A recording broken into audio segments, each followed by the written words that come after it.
Today, despite an incompetent start, Ubisoft is committed to discouraging used game sales. This is CheckPoint.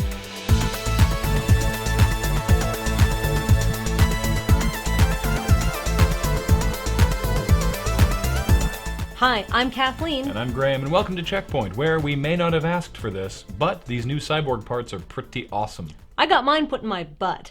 A picture circulating the gaming press last week showed an army of Skyrim statues being produced with the end goal of looming in retail outlets and scaring the crap out of children and old people. We can't help but think the photo looks a little bit like Qin Shi Huang's terracotta army, and we expect them to be buried with Bethesda's president when he dies. I mean, his name is Vlatko Andonov. That seems like a name that needs an army of statues in his mausoleum. Batman Arkham City will have a new Game Plus mode, which makes the second playthrough harder, but you retain everything you've unlocked in the first one, so it's probably easier.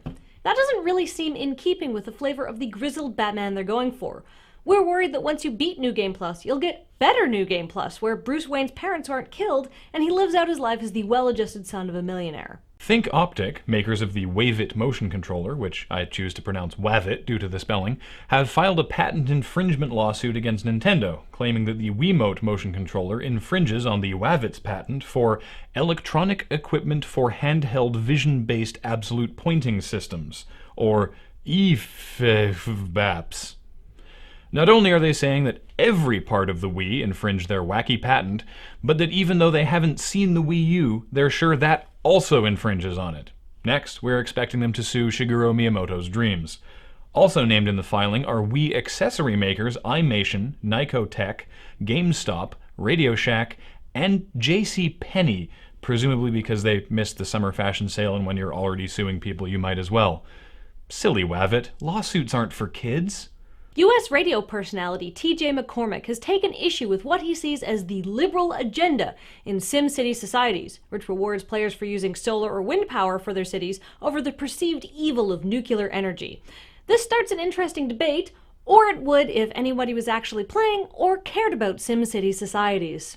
Ryan Payton, formerly an assistant producer at Kojima Productions and now creative director at Halo Factory 343 Studios, is now formerly creative director at 343 Studios. Payton, who has left to form his own studio, Camouflage, said that while he enjoyed his time with the Haloites, he no longer felt, quote, creatively excited by the work he was doing. We take this as a really bad sign that Halo 4 isn't even out yet and their creative director is already so sick of it that he's leaving the company. When Ubisoft tried to test the waters of a Project $10-like campaign wherein new buyers of Driver San Francisco got to play online multiplayer for free, but used buyers had to pay $10 to access the feature, it failed because, due to a printing error, some of the codes didn't work, but they're planning on trying it again with other games.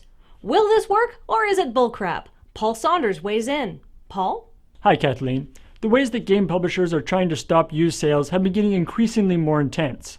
From friendly suggestion, to firm cajoling, to desperate pleas, and now to a dominatrix grinding her stiletto heel into your hand and yelling, "No! You buy it new or nothing at all!" That doesn't sound good. Well, some people are into that.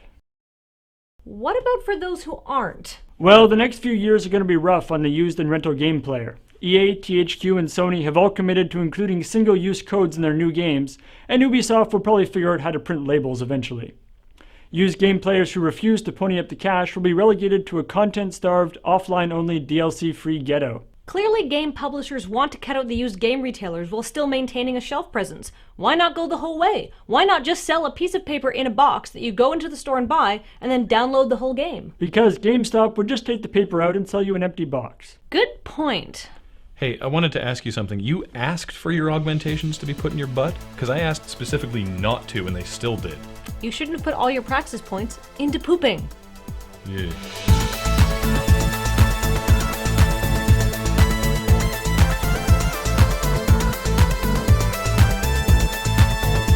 Coming up, Sony hires a former U.S. Homeland Security official as their new chief security officer. Maybe overkill?